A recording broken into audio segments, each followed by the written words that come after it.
Okay, so now we're going to get started on how you would do scrambled eggs. So with scrambled eggs, you typically want to do at least 2 eggs per person.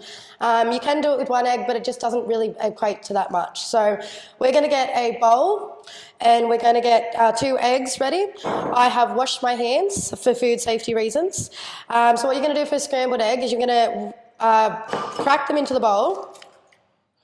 And it's okay if the yolk cracks because we want to whisk them all together. We do not have a whisk, we have a fork, but if you are at home, you can always just use your fork as well to whisk. So we've also got a little bit of milk and salt and pepper. If you don't have milk at home, you can use cream, you can use sour cream, you can kind of use any dairy product, Yep. or you could also do it without. Yeah. It just helps to bind it together, make it a little bit more creamier. Yeah. But you don't have to use it if you don't want to.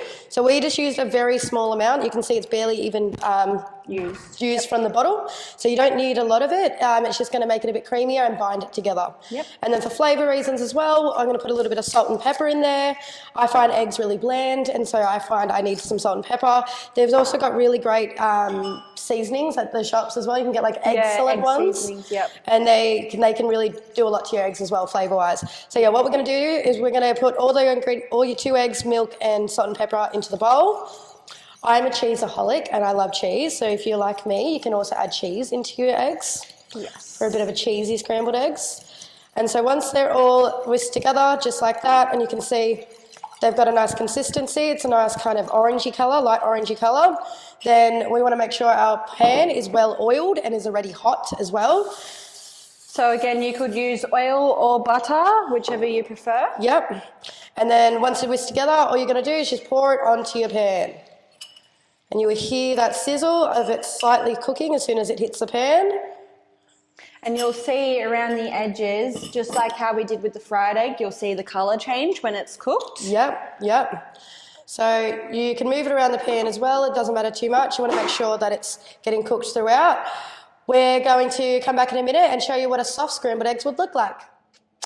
Okay, so when you've got your scrambled eggs on there, you can see some of the air bubbles coming up, and that's how you can also tell that it's a bit cooked. So that's what ours looks like at the moment. So with your spatula, you just want to move your eggs around the pan.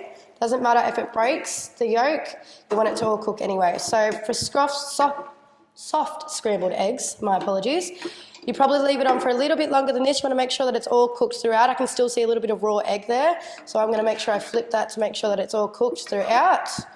You can break it up a bit as well. It doesn't have to be all at once. And that actually does make it cook a little bit quicker when you break it up.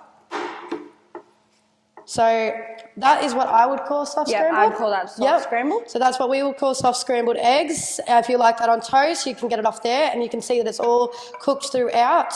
You've still got a little bit of runny parts, but that's okay because when you take your eggs off the pan, it still actually keeps cooking for a few minutes. So it's okay that there's a little bit of runny yolk in there. Otherwise, if you like hard scrambled, you want to make sure that it's properly cooked throughout. Our tip is to chop it up in the pan, so then it does have smaller bits to cook through. And you just want to keep cooking until it's all cooked throughout and you cannot see any more runny bits. So I would say this is not far from being hard.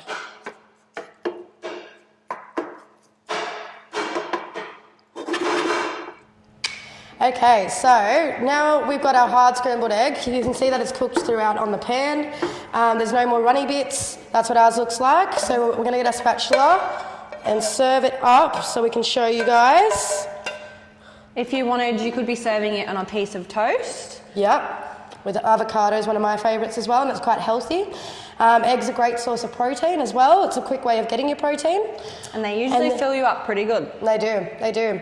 So that's our hard scrambled egg, and then if you're like me and you like cheese, I put some cheese on there, and because it's also quite hot, it's going to melt a little bit into it. So what we're going to do is we're going to have a little taste and see how well we like it.